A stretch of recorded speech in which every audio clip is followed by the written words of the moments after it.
Pero Miguel. ¿Qué tal, Paul? Hola. Poli, Fabricio, Hola, ¿qué tal? Pedro. Bueno, miren, siempre arrancamos tipo 5 y 5. Ahorita pues tenemos abierto para platicar de temas generales, pero a las 5 y 5 arrancamos con la agenda de lo que va a ser la entrevista con Pedro Miguel y le estaremos hablando de la agenda y cómo van a estar haciendo las preguntas y respuestas que vamos a tener.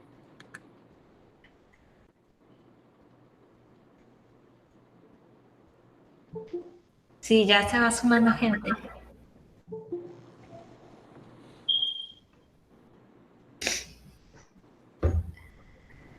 Paul, qué bonito background. Gracias, oye. Justo contra la ventana. Estás en la selva del Istmo. En el trópico panameño. Exacto. Oli, tú estás en Monterrey, ¿no?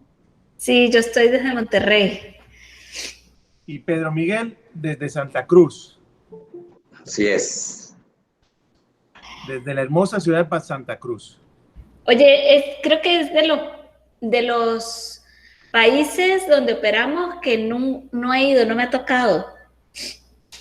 Bueno, te pierdes porque déjame decirte que Santa Cruz es para mí una ciudad sorpresa. Por muy mal. Nunca me imaginé que fuera tan bonita Santa Cruz. Pues no me ha llevado a trabajar allá. Es tan bonito que Paul se quiere quedar, dice, cuando viene. Sí. Se come muy bien, ¿ah? Ese es el sitio de las alitas. Sí. No, Es Santa el Cruz, país el de sitio, las Santa Cruz, yo le digo que se parece mucho, es como la Medellín de Colombia. Y Santa Cruz es una ciudad donde se come muy buena carne, ¿eh? Tienen un ganado espectacular.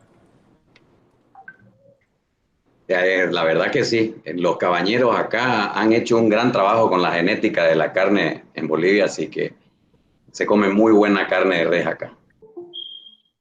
Sí, es impresionante. Es impresionante. Una ciudad muy bonita, ¿eh? Una ciudad de emprendedores, muchos empresarios allá. Así es.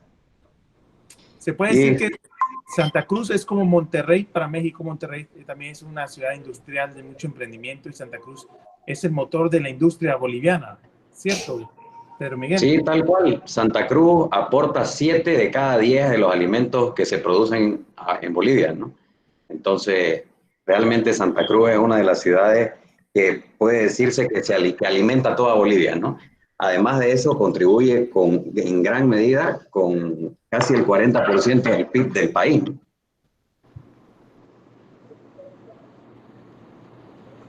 Imagínate tú, imagínate. Muy pujante Santa Cruz. Es una ciudad muy linda, muy verde. Muy buen clima, ¿eh? Muy rico el clima. Sí, la verdad que es una de las cosas tan bonitas también acá. Nosotros tenemos una temperatura promedio de 28 grados en el año. Hay mucha humedad, por lo tanto, cuando hace frío se siente mucho y cuando hace calor también se lo siente intenso. Eso me consta. Una vez sí pasé bastante frío. Sí. Sí me consta, sí me consta. Y no llegamos a grados de 6, 5 grados, ¿no? O sea, una temperatura fría en Santa Cruz es 10 grados, ¿no? Pero con 10 grados nos estamos congelando textualmente, ¿no? Sí, por la humedad. Sí, tal cual.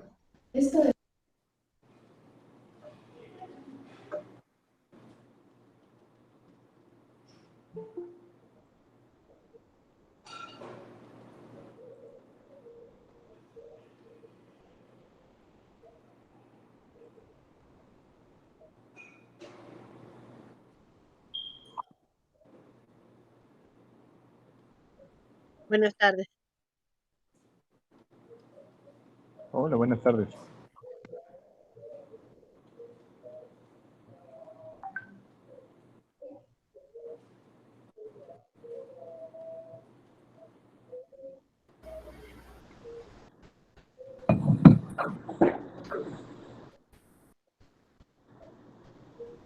¿Y cómo va todo por allá, Oli? ¿Cómo van esas medidas? ¿Se está cerrando el país o sigue en México como si nada? Es contradictorio porque estamos como en los picos más altos de contagio. O sea, ayer, si no me equivoco, llegamos a los 2.700, algo así, más o menos rondan por día, ¿no? Y hay 6.000 y pico de muertes registradas. Entonces, como en el pico más alto es donde han decidido comenzar a reabrir. Entonces, pero es porque aquí, bueno, como en muchos países, ¿no? Pero aquí la población es bastante y hay mucha gente que vive el día a día, entonces no aguantan más tiempo parados. Y eso que acá nunca hubo una restricción, digamos una restricción que uno diga está totalmente prohibido salir a la calle. Siempre se apostó a la buena voluntad y a la responsabilidad de las personas de que, oye, quédate en tu casa y ya estás. Sí, es un cuidado de cada uno, ¿no? Yo creo que en todos los países está dando un poco eso.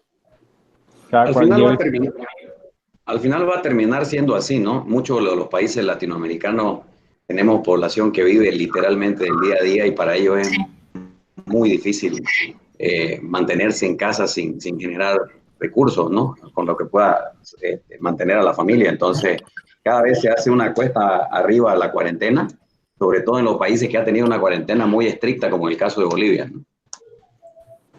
Sí, yo creo que en lo que es Bolivia, Panamá, Ecuador, Colombia fueron más estrictos. En México no es tan estricto y aún así está bastante golpeada la economía.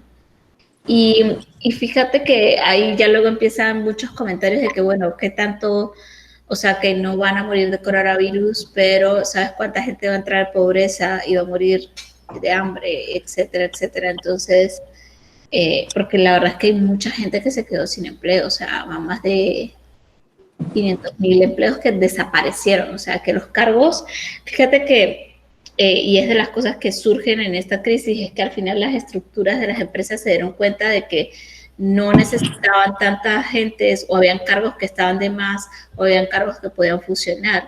Entonces, pues al final ni siquiera es porque, bueno, cuando la economía mejore, pues te recontratamos, sino que tu puesto desapareció totalmente. Buenas tardes para todos los que nos están escuchando. A las 5:05 vamos a iniciar la entrevista con Pedro Miguel.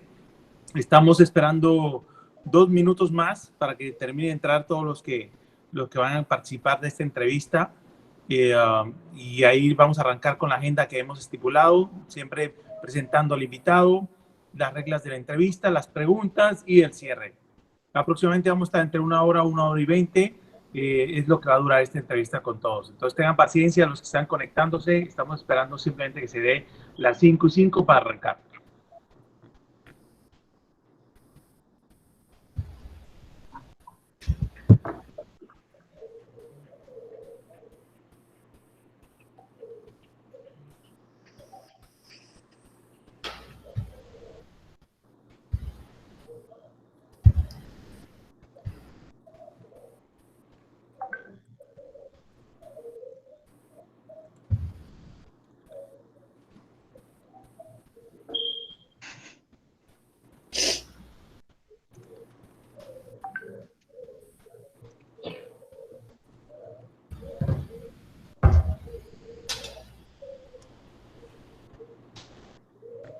Oye, Fabricio, ¿y en Panamá cómo se preparan para reabrir? En Panamá hay un plan de 4 etapas. Dependiendo la industria del negocio, van a estar ya habilitaron uno, que es se puede decir como la industria urgente, médica, servicios, etcétera. Y así va progresivamente, en cada etapa van avisando la fecha. Lo único malo es que no se tiene claro en qué fecha abre cada etapa y entonces a la final es lo mismo que nada, ¿no? Pero yo creo que todas las empresas están trabajando en los protocolos de bioseguridad y todas las empresas están trabajando en cómo va a ser este nuevo vivir y los procesos de seguridad y de distanciamiento que van a tener dentro de las organizaciones. Pero sí, ahí estamos ya trabajando en eso.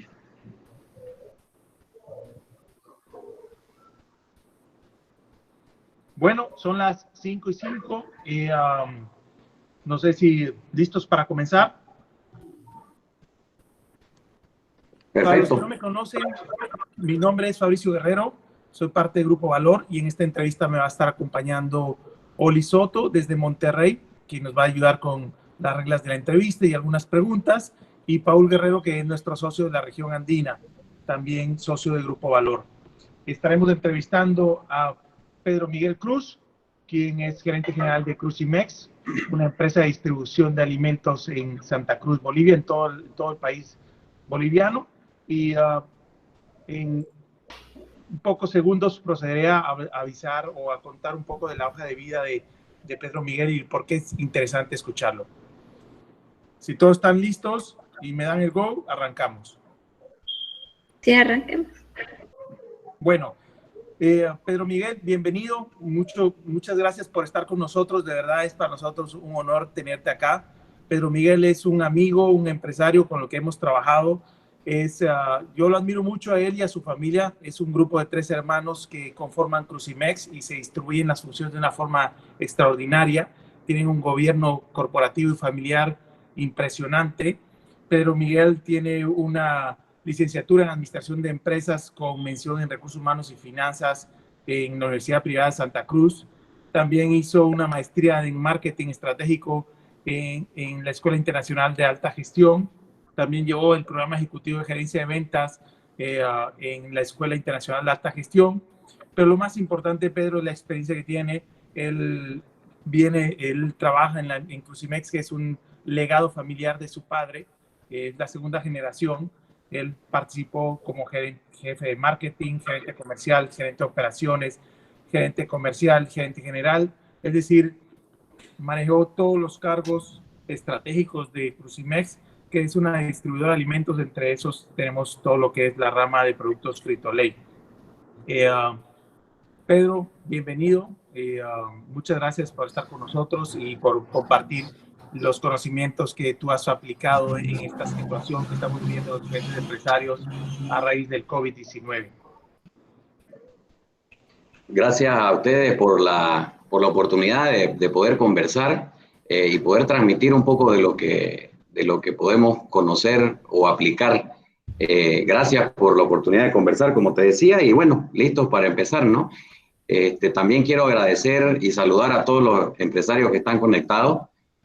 Todos los que me conocen saben que soy un fiel creyente de que el empresario es una pieza fundamental en la construcción de la sociedad.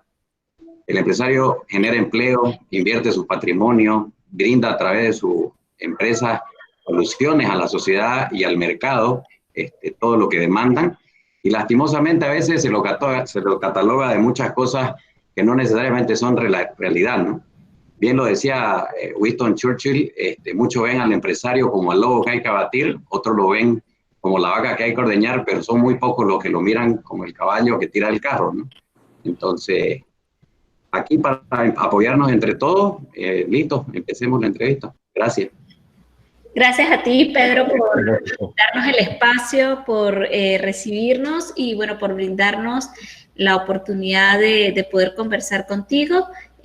Vamos a arrancar con la parte gruesa de la entrevista y, bueno, como punto para recordarles a todos la dinámica que vamos a estar llevando, nosotros vamos a estar conversando un poco con Pedro acerca, digamos, de algunas preguntas que traemos para él específicamente en la industria donde él se maneja, y luego pues ustedes van a tener oportunidad a través del chat escribirnos las preguntas que quieren que nosotros le hagamos a Pedro, y nosotros pues las vamos a ir realizando cuando finalicemos, digamos, nuestra ronda de preguntas. Por lo pronto, solo ayúdennos con cerrar el micrófono, escribir por el chat las preguntas, y pues así vamos haciendo un poquito más dinámica y ordenada la entrevista. Así que vamos a comenzar.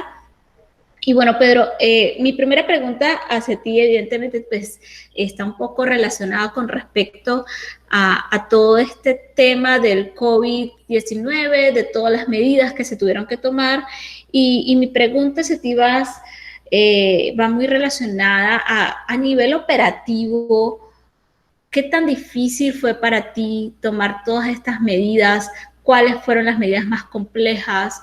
¿Cómo hiciste para poder hacerlo de una forma rápida a nivel logístico, poder abastecer la demanda y y no, digamos, no presionar tanto la estructura, no presionar tanto los procesos? ¿Cómo lo lograste? Bueno, para empezar, este tema de la pandemia nos ha afectado a todos. Esto no lo esperaba absolutamente nadie. Crucimex comenzó con un modelo de negocio B2B, con el que nosotros llegábamos a nuestros consumidores, a los consumidores de nuestros productos, a través de distintos canales de distribución. Inicialmente Crucimex tenía dos canales, tenía el canal mayorista y el canal de supermercado. A lo largo del tiempo fuimos incorporando otros canales, entonces ya teníamos cierta experiencia en el nivel de cuando se necesita algo, incursionar en nuevas cosas, ¿no? Hoy por hoy, con las nuevas condiciones que el mercado nos demandaba, tuvimos que de alguna forma empezar a pensar de forma distinta. Entonces empezamos, gracias a Dios, a reaccionar muy bien. La verdad que el equipo de trabajo con el que nosotros contamos es bastante dinámico en ese sentido y nos permitió a nosotros afrontar el tema bastante rápido. Inicialmente preparamos un comité de crisis que lo llamamos el grupo de la cuarentena. Inicialmente esta cuarentena empezó de 15 días, ya vamos a llegar a los 60. Y empezamos a ver cuáles eran las necesidades que la empresa iba a requerir para operar. Nosotros estamos dentro de las cadenas de abastecimiento de productos de primera necesidad. Nosotros distribuimos alimentos, distribuimos bebidas y productos que realmente la gente iba a necesitar estando en su casa. Entonces no era para nosotros una posibilidad quedarnos sin poder distribuir nuestros productos, porque además el consumidor los estaba demandando. Entonces se tomaron todas las precauciones necesarias inicialmente para poder salir a trabajar y a brindar nuestros servicios. Primero con los temas legales de lo que teníamos que cumplir y posteriormente con los temas de bioseguridad, para que nuestro personal pueda estar protegido de alguna forma, haciendo y desempeñando sus funciones. Después atacamos el ámbito comercial, y en el ámbito comercial nosotros vimos la necesidad de que el cliente estaba demandando, por ejemplo, otro tipo de servicios ya, en el que ya no todos podían salir a consumir nuestros productos o encontrarlos en un supermercado o en una tienda. Entonces buscamos la manera de cómo llegar y rápidamente, de la noche, prácticamente en menos de un mes, desarrollamos un canal de e-commerce, el que ahorita nosotros tenemos en pleno funcionamiento ya, donde el consumidor puede pedir nuestros productos directamente a través de una página web. Eso conlleva un montón de cosas que hacer y gracias a Dios con el equipo que trabajamos, como lo decía anteriormente, hemos podido lograrlo. Entonces, aquí es importante entender cuáles son las necesidades que el consumidor va a demandar para posteriormente poder reaccionar, ¿no? Entonces, básicamente eso fue lo que hicimos y hacia dónde estamos apuntando, ¿no? Como bien mencionas, Pedro, si tú tuvieras como lo mencionaste, se hizo un tema de e-commerce, se hicieron temas de bioseguridad, si tuviéramos que definir como unas 3 recomendaciones como en caso inmediato para poder salir a operar, fue el tema de seguridad, el tema de los canales de venta, el tema del e-commerce. ¿Cuáles son esas otras 3 recomendaciones que tú ves a nivel post-pandemia o qué recomiendas a los empresarios del grupo y a los empresarios del gremio a nivel de distribución y a nivel de alimentos? Ya. Primero, yo les voy a dar 3 recomendaciones para no hacerla muy extendida el tema, ¿no? El primero es que ahora el empresario va a tener que cuidar el flujo de caja. Vamos a tener que hacer ajustes al gasto operativo sin duda alguna. Vamos a tener que cortar gastos que por ahí antes considerábamos necesarios, pero hoy no. Tenemos que encontrar optimizaciones y reducción en los procesos. Y creo que es muy importante apoyarse en la tecnología, ¿no? Ojo que con el ahorro no estoy sugiriendo despidos masivos, ni mucho menos, ¿no? Se puede recortar gastos de muchas formas, ¿no? Sin necesidad de tocar al personal, pero bueno, cada empresario evaluará después cuáles son las realidades también, ¿no? De cada una de sus empresas. Pero podemos, tratando de mejorar las condiciones de los servicios, de las condiciones que nosotros tenemos, por ejemplo, con las terciarizadas, acortar jornadas laborales, donde no se paguen horas extras, por ejemplo, optimizar a través de la tecnología, como bien lo decía antes. Entonces, ahora creo que es momento de cuidar el gasto y de pensar mucho en el flujo de caja. Como segunda recomendación, yo creo que ahora el empresario y todo el que tenga un negocio en sí va a tener que segmentar un nuevo mercado objetivo. Los consumidores ya no van a hacer lo mismo que eran antes de la pandemia, evolucionaron, en algunos casos para bien, en otros no tanto. Ya el consumidor cambió sus preferencias y las tendencias de consumo en sí. Entonces va a tocar segmentar de nuevo, y esto lo podemos ver que no es, o sea, esto si bien es un tema de la pandemia, no es necesariamente que los tiempos no cambian, ¿no? Como un ejemplo de eso tenemos, por ejemplo, en Estados Unidos, antes de los malls estaban las tiendas de descuento y ahora los malls están siendo suplantados por la venta online. Entonces, esto es un tema de constante cambio. Evidentemente, la pandemia va a cambiar mucho y en función a cómo va a cambiar el mercado, la pandemia, y la necesidad de segmentar mejor, podemos dar un ejemplo muy simple. Imagínate, Paul, el mejor o un restaurante top de Panamá. Ese restaurante seguramente en uno de sus segmentaciones, uno de sus mercados, antes de la pandemia, era un grupo, un segmento de personas mayores de 60 años, con un buen poder adquisitivo, posiblemente jubilados, donde no tienen necesidades o gastos escolares ni formación de niños, por ejemplo, en los que gastar, y se pueden dar el lujo de salir 2 o 3 veces a la semana, digamos, a ese restaurante, a comer y a tomarse una botella de vino, ¿no? Un rico vino que les guste o qué sé yo. ¿Vos crees que cuando acabe esta cuarentena van a salir esas personas arriba de 60 años, por ejemplo? Es más, creo que no los van a dejar salir. Las restricciones de los gobiernos van a ser súper estrictas. Entonces, el restaurante va a tener que cambiar ese mercado objetivo, ¿no? Y va a tener que volver a segmentar nuevamente.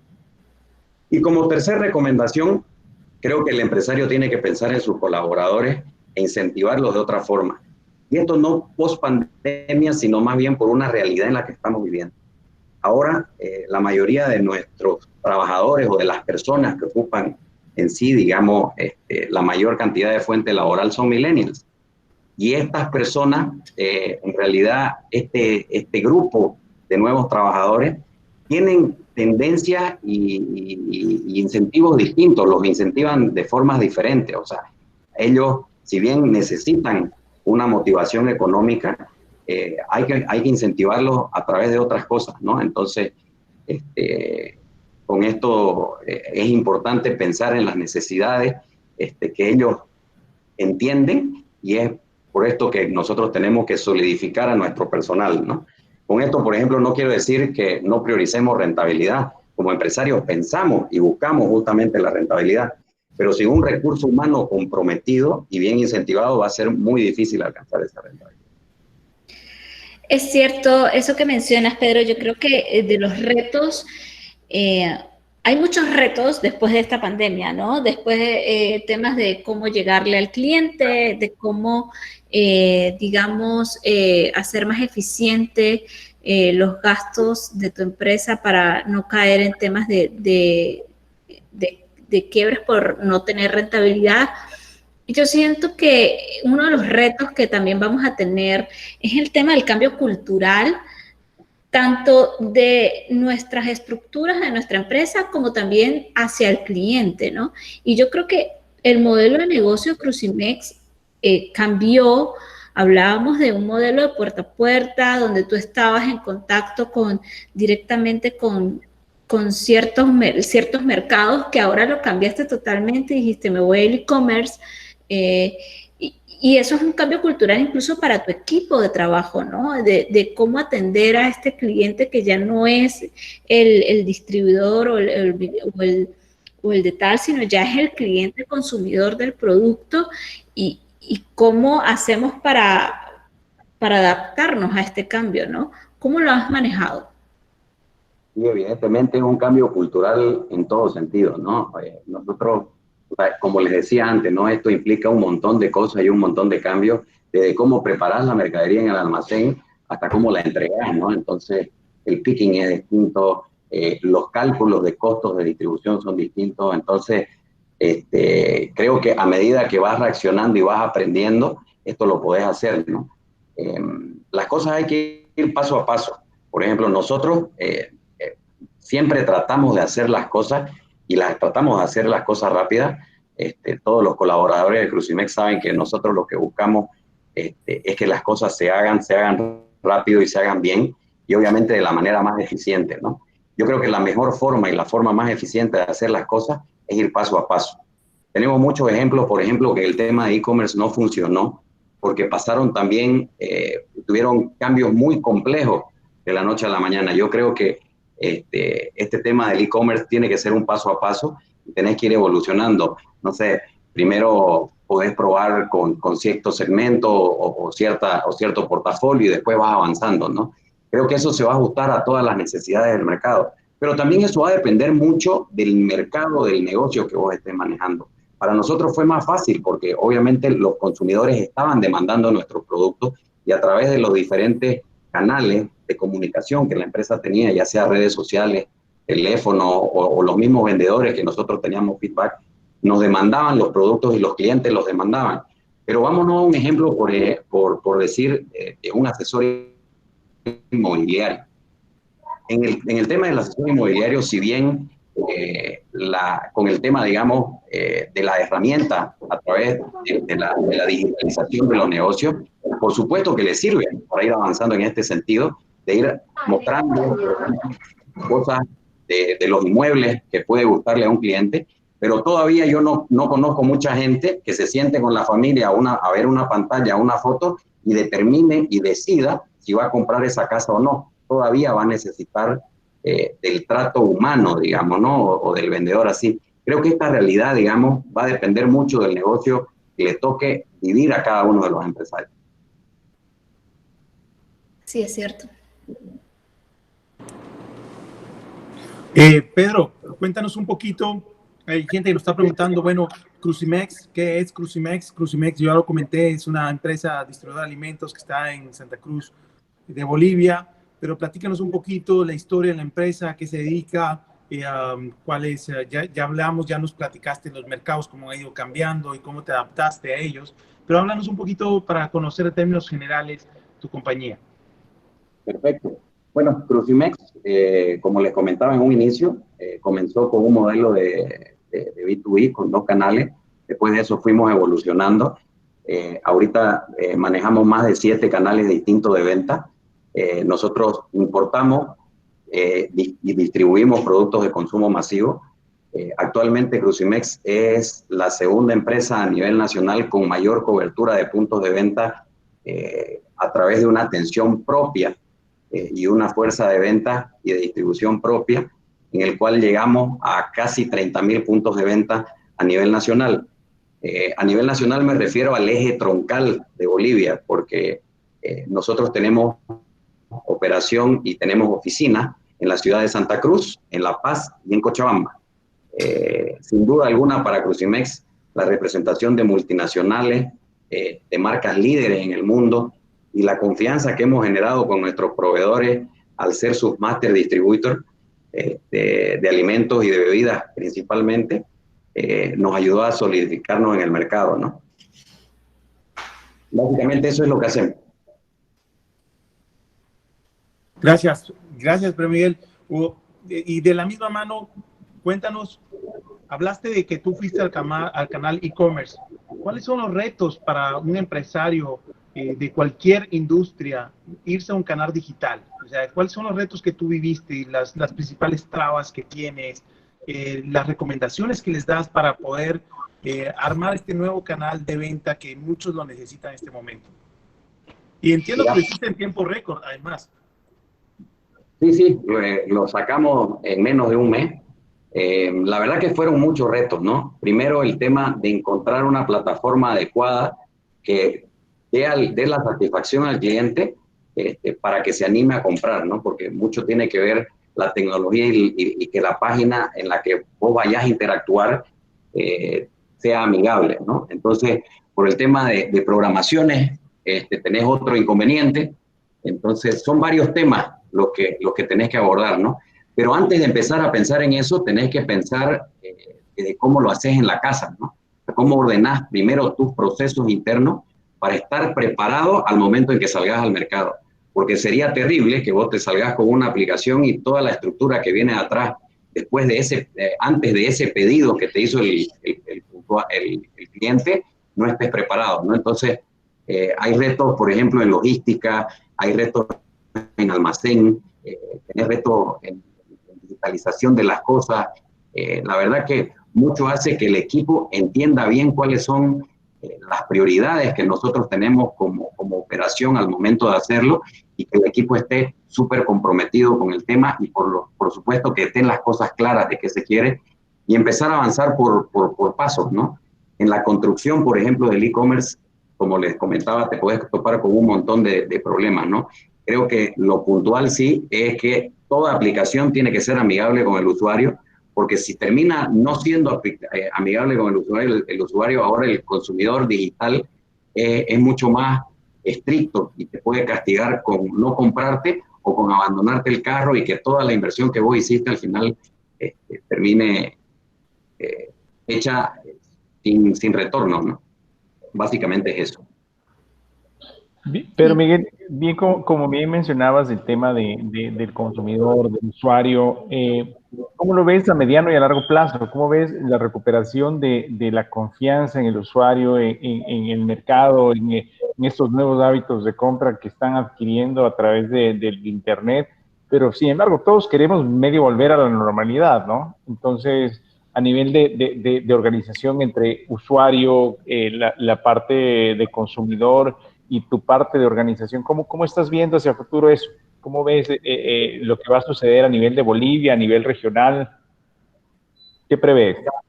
Para Bolivia, yo creo que este tema ha acelerado mucho la digitalización de los mercados. Bolivia, por ejemplo, solamente para dar una idea, digamos, y de por qué fue tan arriesgado para nosotros meternos al e-commerce, Bolivia tiene menos del 2% en cuanto a la población de penetración de la tarjeta de crédito. Entonces, eso es bajísimo, ¿no? ¡Qué reto! Pero sí la tarjeta de débito tiene una penetración mayor, pero no llega al 15%, ¿no? Entonces, empezaron a salir un montón de cosas en las que vos podés hacer transferencias por internet, por ejemplo, sin necesidad de una tarjeta de crédito. Entonces, primero teníamos que entender cómo iba a ser toda la logística y después irse.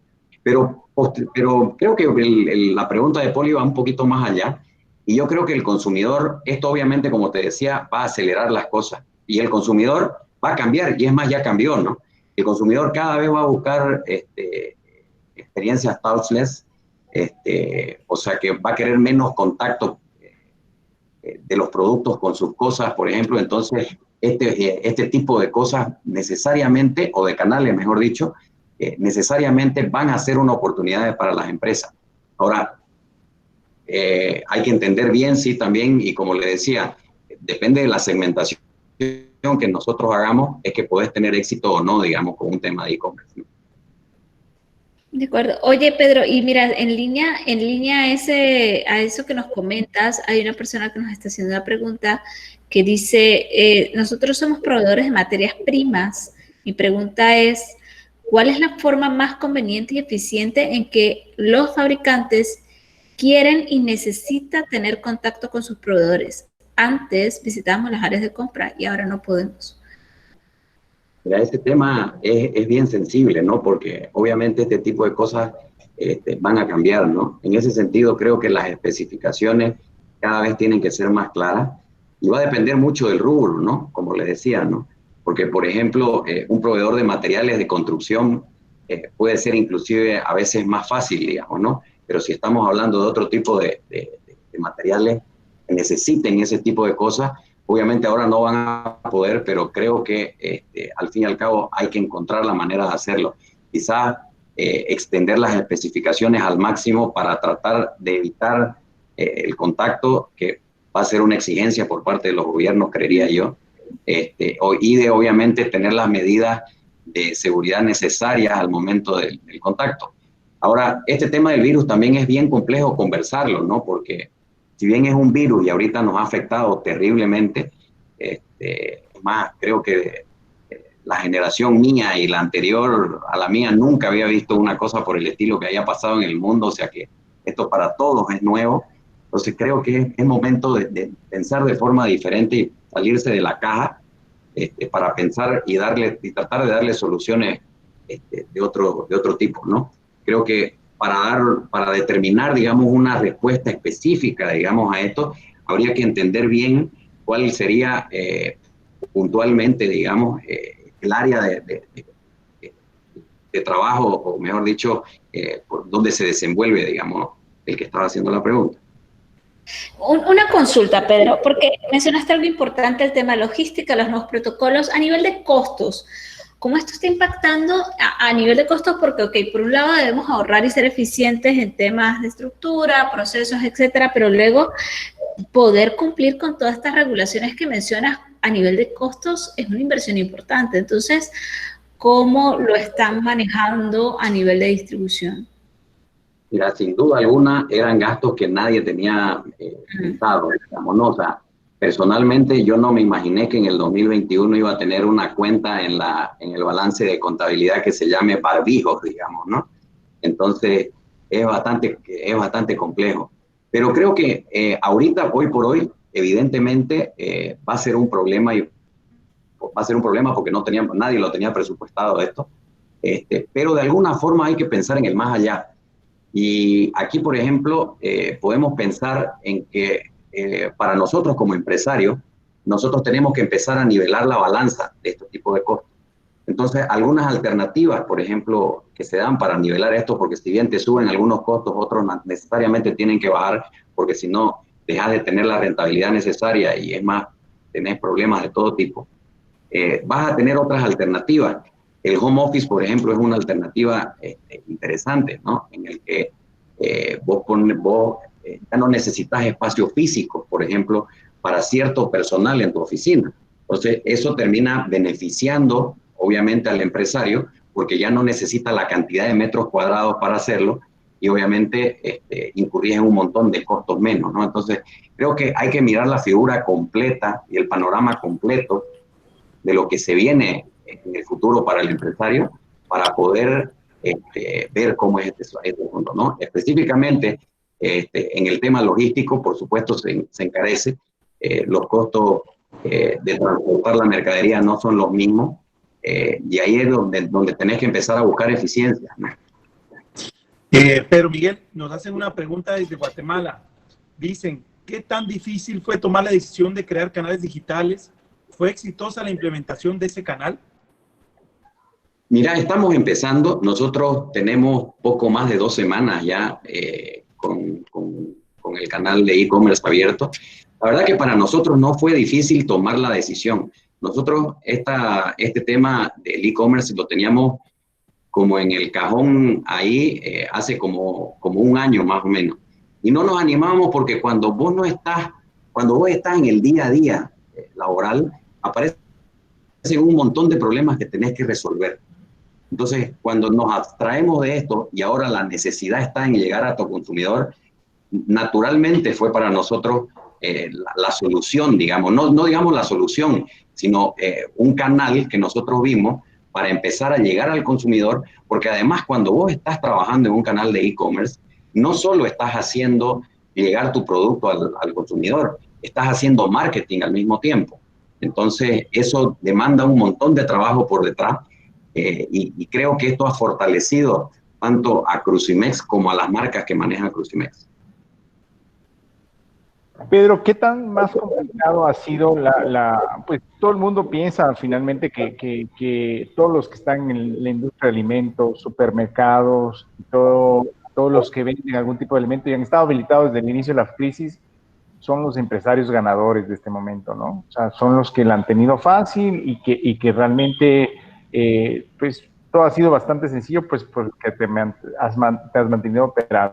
Yo entiendo que hay muchas dificultades desde tu lado, tú eres una importadora y importas de diferentes países, cruzan diferentes fronteras, existen una X cantidad más de requisitos, el tema de prever la demanda. ¿Cómo has adaptado esto? ¿Cómo se ha gestionado dentro de Crucimex para solventar el tema de quiebre, solventar el tema de poder tener una preparación correcta, las trámites que tienes que hacer? ¿Cómo lo has afrontado? ¿Y qué tanto tiene que ver el tema de de que pues estás viviendo el sueño de la industria alimenticia, pues, ¿no? Sí, mira, justamente la gente piensa que ahorita, digamos, por ejemplo, los de supermercados están echados, digamos, ¿no? En su cama con billetes, ¿no? Pero justamente la semana pasada, en las negociaciones constantes que tenemos con los supermercados, conversaba con un gerente de una de las cadenas más importantes de Bolivia, en el supermercado, y me decía qué difícil que está la situación ahora, ¿no? Y yo le digo, bueno, sí, pero no tanto, estás trabajando, ¿no? Y me dice, ¿y a vos cómo te va? Y no tan bien, le digo, no, es lo mismo. Y él me da un claro ejemplo, ¿no? Y me dice, date cuenta, o sea, ahorita si bien nosotros estamos operando, además de que estamos gastando un montón más en cosas, digamos, porque no las están exigiendo, yo antes esperaba el fin de semana, donde tenía que venir la señora que le gusta ir al supermercado y tenía un poder adquisitivo bastante alto, entonces iba a mi zona de importados, por ejemplo. Entonces, donde iba a mis zonas de importados caros, donde se compraba chocolate de $30 o le compraba una botella de whisky al esposo, digamos, de 70, $100. Entonces, ese consumidor ya no está más. ¿Por qué? Porque ahorita está comprando lo necesario, ¿no? O sea, le está comprando lo que necesita para ir. ¿Y dónde está la mayor rentabilidad, por ejemplo, de los supermercados? Justamente en los productos de mayor poder adquisitivo que hoy por hoy ahorita no están vendiendo, ¿no? Para nosotros, por tener productos de la canasta básica, no ha sido tan difícil. Sí ha sido más difícil pelear con el gasto, porque bien lo comentaba Oli, nosotros ahorita hemos tenido que luchar un montón con los altos costos de operación con los que tenemos, y obviamente no estamos vendiendo lo mismo, si bien estamos operando, pero estamos operando al 70%, ¿no? O sea, es más, hemos tenido que cambiar algunos modelos en la forma en que nosotros vendíamos por la necesidad, ¿no? Porque es un problema trasladar al personal, es un problema dotar de las herramientas necesarias al personal y todo, ¿no?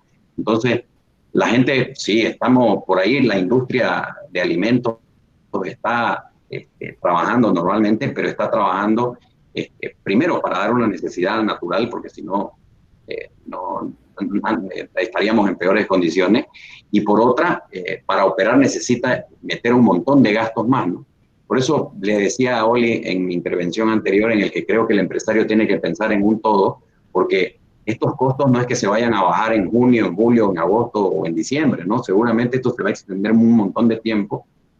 Entonces nosotros tenemos que ponernos a pensar en canales que sean más rentables y por otra parte tratar de reducir otro tipo de costos, ¿no? Pero hoy por hoy la verdad que está difícil para todos, ¿no?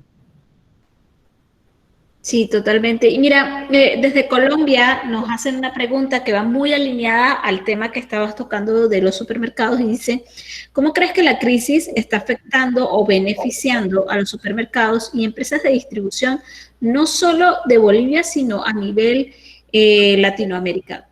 ¿Cómo crees que están afrontando este reto y cuáles son los retos? Mencionaste el tema del consumo de importados, de tipos de portafolio que ya no estás consumiendo como lo mismo, sino lo básico.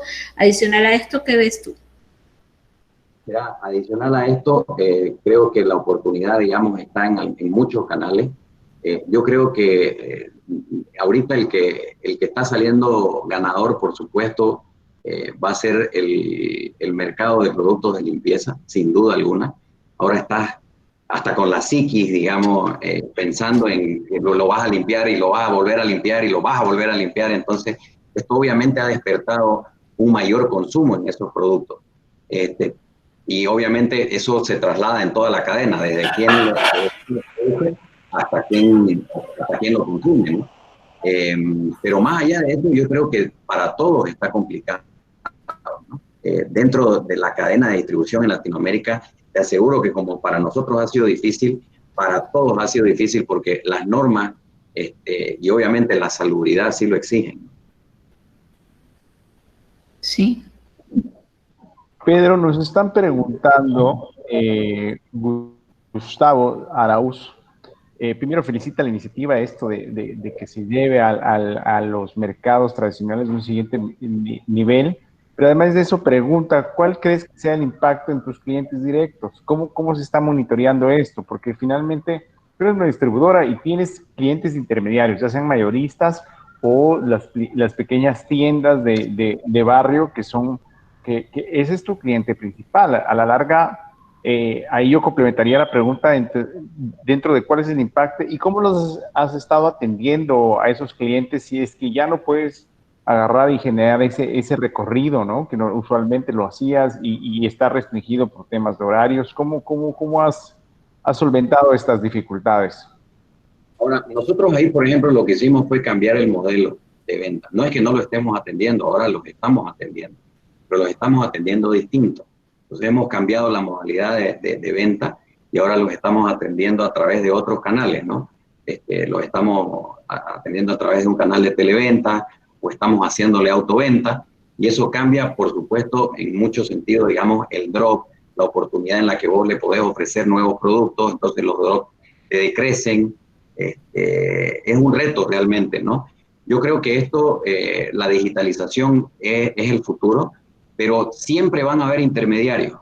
Entonces, vamos a seguir atendiendo a los intermediarios y obviamente la diferenciación de precio es lo que marca, digamos, ¿no? Dentro de la cadena que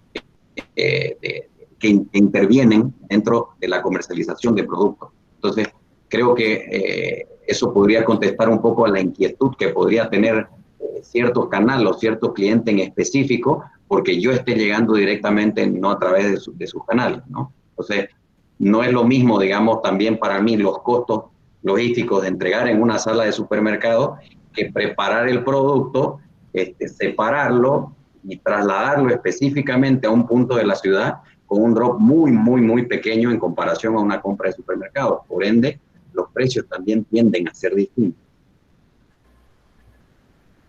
Pedro Miguel, nos preguntan por acá, pregúntale, de los canales, ¿cuáles han mejorado más? ¿Supermercados, tiendas mayoristas o food service? Para nosotros, la verdad que se ha mantenido estable. Lo que ha cambiado ha sido el mix. O sea, si nosotros pensamos o hablamos de la facturación como tal, hemos tenido un leve decrecimiento, pero en realidad lo que hemos cambiado ha sido el mix de venta. Ahorita, por ejemplo, productos más de la canasta básica son los que están demandando más y obviamente menos los que no necesariamente son de primera necesidad. Entonces, la verdad que está bastante estable, ¿no? Para nosotros y en nuestra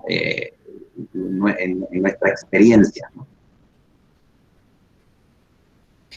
De acuerdo. Mira, Pedro, sabes que yo creo que lo mencionaste un poco al inicio, pero hay muchas personas que nos están preguntando acerca de la plataforma del e-commerce y en especial Juan García nos pregunta si cuando tomaron esta decisión de migrar a este modelo, utilizaron una plataforma ya creada o una propia que construyeron. ¿Y cuáles fueron las razones principales por las cuales pues tomaron la decisión? Bueno, nosotros lo que hicimos fue tratar de adaptar lo que teníamos hacia diversas plataformas. En el tema de la elaboración de una página web, podés hacerlo de muchísimas formas, desde desarrollarla vos misma hasta empezar a comprar desde plugins, digamos, para terminar de armarla. Yo creo que eso va a depender de la celeridad en lo que se quiera, digamos, ¿no? Obviamente, si vos compras una página hecha, la vas a tener mucho más rápido, pero si vos la vas armando a tu gusto y a tu preferencia, obviamente va a quedar mejor, ¿no? Eso va a depender de los tiempos de respuesta de cada equipo de trabajo, en realidad, ¿no? Vale. Sí, y yo me imagino, de hecho, una pregunta que me gustaría hacerte es el manejo del portafolio, ¿no? Porque entre que cambió un poco el portafolio, la gente migró a consumir otro tipo de productos, ¿cómo manejas esto relacionado a, o sea, es como que cambiar o administrar correctamente el portafolio y a su vez en paralelo manejar este tema e-commerce, que es un nuevo proceso para toda tu empresa? Entonces, ¿cómo hiciste ese cruce El tema de la segmentación, Oli. Obviamente un consumidor e-commerce no es el mismo que un consumidor nuestro en el canal mayorista. Entonces, para cada uno de los canales es importante segmentar bien los productos que el cliente va a querer. Obviamente, eso lo que hace es una segmentación de tu clientela, ¿no? Entonces, ¿cuáles son las cosas que él va a necesitar y cuáles son las cosas que va a requerir por otra parte? Y obviamente eso ha tenido una tarea titánica en el tema de abastecimiento y aprovisionamiento de los productos, ¿no? Porque obviamente los tiempos de respuestas para una empresa como nosotros, que nosotros importamos, quizás no son los mejores, ¿no? Pero bueno, hay que prepararse y tener, prever de una forma distinta y cambiar también tu stock de seguridad, tu previsión de inventario, dependiendo también de los tiempos de respuesta que pueda tener cada uno de tus proveedores. Sí, y los datos, ¿no? Porque manejar el tema de los datos para poder planificar la demanda, planificar cuál es el movimiento del portafolio. En temas de datos, ¿cuáles han sido tus retos? ¿De qué? Perdón, Oli, te corté. De los datos. ¿De los datos? Sí, de la administración de la información, de los datos, de las bases de datos para poder planificar la demanda, poder abastecer. Sí, la verdad que nosotros ahorita, en este momento, contamos con un equipo que prácticamente está enfocado, digamos, a tratar de sacar la mayor data posible que tengamos para prever todos los escenarios posibles, ¿no? Creo que la información es lo que te puede hacer tomar buenas o malas decisiones. Entonces, cuando vos tenés todos los datos a mano y confías en ellos, por supuesto, vas a poder reaccionar a tiempo. Entonces, ahorita yo creo que para todos estos cambios que representan, tener un equipo que literalmente pueda extraer los datos y mostrártelos de la forma en la que vos lo necesitas para tomar una decisión es importantísimo. De acuerdo. Pedro, nos pregunta Enrique Guzmán de Jalisco, México, nos pregunta lo siguiente: ¿cómo se solventan esos costos logísticos que se incurren por los diferentes tipos de logísticas que se utilicen? ¿Se les transfiere al consumidor final o cómo funciona esto? Bueno, eso depende, ¿no? Necesariamente eso tiene que salir de algún lugar, ¿no?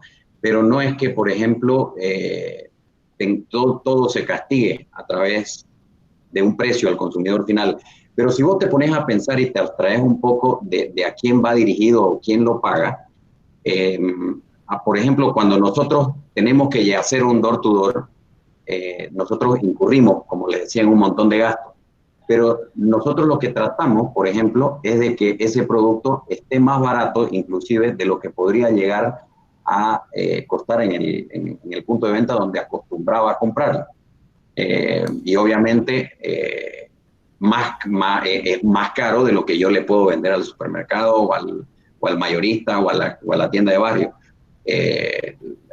¿Por qué? Porque obviamente hay un tema de volúmenes, hay un tema de operaciones, hay un tema de costos logísticos, pero de alguna forma eso necesariamente tiene que salir del consumidor directamente, ¿no? Porque alguien tiene que incurrir en ese gasto y es una necesidad debido a una demanda que existe. Gracias, Pedro Miguel. Nos pregunta Baby Sosa, ¿los tiempos de entrega al cliente demoran más tiempo o se mantienen con la implementación de los nuevos canales de distribución? Es decir, con el e-commerce o con los nuevos canales que has abierto, con el nuevo modelo comercial que has implementado, ¿tu nivel de servicio al cliente se ha mantenido o se ha dilatado? Para los clientes habituales que nosotros teníamos regularmente, se han mantenido. Obviamente las primeras semanas no se mantuvo, evidentemente tuvimos un problema, pero sobre todo más que por un tema de permisos y licencias, no por un tiempo de capacidad de respuesta. Luego que se normalizó un poco el asunto, ahorita estamos cumpliendo con los tiempos normales para los clientes habituales y lo que ahora estamos tratando de acomodar es de esa promesa que vos le haces al consumidor e-commerce de que te entrego en 24, en 48 o en 72 horas, se cumpla. Ahorita lo que estamos tratando es de medir los mismos tiempos para el nuevo cliente, o sea, ya para el cliente del e-commerce o del door-to-door, digamos. Y fíjate que en línea con esto, mira, nos están preguntando acerca del tema de que obviamente cuando vas a importar en este momento, pues se complica, ¿no? Los tiempos de respuesta son más demorados. ¿Y qué tal el tema de conseguir productos locales? ¿Cómo se ha vuelto esto? ¿Ha sido fácil? ¿Has visto una oportunidad de potenciar este mercado local? ¿Funciona de alguna forma? Mira, nosotros trabajamos también con empresas de producción local. Trabajamos haciendo distribución de productos que se hacen en Bolivia. Y es más, creo que están bastante conformes con el trabajo que hacemos. Pero más allá de eso, para los tiempos de respuesta de ellos es mucho más rápido. En el tema de una importación, por supuesto, demora más tiempo. Afortunadamente, sí, a nivel gubernamental, para el tema de alimentos particularmente, no hubo ninguna traba. Es más, como no había tanta saturación en las aduanas, nosotros podíamos desaduanizar más rápido, siempre y cuando la mercadería llegue, ¿no? O sea, cuando no intervenía en el problema, un problema de afuera de Bolivia, en ese caso. Entonces, lo que sí tuvimos problemas, por ejemplo, fue para coordinar un tema de logística de camiones y ese tipo de cosas, pero afortunadamente lo pudimos acomodar rápidamente. Vale. A manera de encontrar, Pedro, formas de crecer, ¿tú ves algún tipo de integración? Entiendo que has ido a búsqueda de proveedores de servicios, no sé si existe Globo allá, tipos motorizados que te puedan hacer de entrega más inmediata, adquirir vehículos, adquirir flota propia. ¿Cómo está a nivel de tercerización de la flota, de tercerización de estos servicios para que tú puedas crecer en Bolivia? ¿Cómo funciona esto? ¿Tú tienes una flota propia? ¿Lo has nosotros trabajamos bajo un modelo mixto en realidad, en el que tenemos terciarizado, tenemos flota propia y ahora hemos buscado empresas que hagan también un servicio de door to door, digamos, ¿no? Entonces, ahorita lo que estamos haciendo es probar el mercado, porque esto también es nuevo para nosotros. Entonces, lo que vamos a hacer es medir las eficiencias, tanto de tiempo como de costo, para poder tomar una determinación más precisa en cuanto a rentabilidad del negocio y obviamente a satisfacción del cliente. Pero creo que ahorita, como es nuevo, nosotros hoy por hoy lo que estamos haciendo es probar todo porque realmente es nuevo. Y en Bolivia es más nuevo que en otros países todavía. Pedro Miguel, nos comentaste al principio que además de la creación de sus canales de comerciales y canales digitales, también creaste un equipo de crisis. Me imagino que tu objetivo fue bajar el punto de equilibrio y trabajar con las restricciones del gobierno. O entiendo, por ejemplo, en Panamá hay algunas medidas que han permitido a los empresarios poder lidiar con la crisis. No sé si en Bolivia hay algún tipo de medidas que han apoyado o te han puesto restricciones y para bajar el punto de equilibrio, además de bajar gastos, ¿hiciste algún tipo de reestructuración organizacional? Mira, la norma boliviana es bastante compleja, digamos, ¿no? El gobierno en un principio tiró algunas noticias que no necesariamente fueron buenas para el empresario, ¿no? O sea, por ejemplo, yo tengo entendido que en otros países los gobiernos permitieron, por ejemplo, hacer ajustes en cuanto al personal o a las horas trabajadas. En Bolivia lo que se hizo fue pasar un comunicado en el que literalmente se prohíbe, o mejor dicho, se exige la seguridad laboral. Entonces vos no podías despedir prácticamente o acortar salarios a nadie. Entonces obviamente esto es un tema que hoy por hoy le está golpeando mucho al empresario. Pero en contraparte después sacó un crédito a través de los bancos, pero financiado por el Tesoro Nacional, en el que ellos te pueden financiar el pago de hasta 4 planillas de sueldo a través de créditos blandos a sola firma. Ya la reglamentación de esa ley es un tema aparte y creo que bastante más complejo de discutirlo, pero hay cosas que han lanzado bien y mal. Pero lamentablemente en Bolivia, el empresario es un tema para el gobierno, porque venimos de 14 años literalmente de un gobierno en el que buscaba más la voz popular que lo necesariamente correcto, porque nos han castigado a los empresarios con un montón de gastos adicionales, como dobles aguinaldo, y un montón de cosas que nunca estuvieron previstas para nada, ¿no? Pero la normativa en sí ha tenido sus cosas buenas y sus cosas malas. Lo malo, obviamente, es que tenemos un montón de trabas para trabajar, para operar y para todas esas cosas, pero al final terminan siendo necesarias. Pedro Miguel, muchas gracias. Ya completamos la hora. Creo que ya quedaría ver si hay más preguntas de mi parte. Nada más me queda agradecerte, de verdad, muy instructivo tus respuestas, muy concisas, directas, sobre todo en el tema de e-commerce, que a mucha gente le interesa, y felicitarte por haber implementado rápidamente ese canal y mantener el nivel de servicio en todos los demás canales. Eso significa que hiciste un cambio rápido de tu operación, hiciste un cambio rápido, hiciste una metamorfosis para la situación y diste resultados. Entonces, no sé si Oli y Paul tengamos más preguntas. Si no, pues de mi parte, muchas gracias, Pedro. Gracias, Fabricio. Sí, muchas gracias, Pedro, y a todas las personas que pues, nos acompañaron hoy, por sus preguntas, por participar, y bueno, súper interesante como conversar acerca de todos estos cambios y de la mano de las personas que lo están viviendo, de que tienen que tomar estas decisiones de forma rápida y que no siempre son las más fáciles de tomar. Entonces, muchas gracias, Pedro, por estar con nosotros y regalarnos un espacio de tu tiempo. Gracias, Oli, a ustedes. Definitivamente, muchas gracias, Pedro. Ha sido muy enriquecedora esta entrevista. La idea es de generar un espacio donde podamos conversar con distintos empresarios, donde podamos compartir experiencias.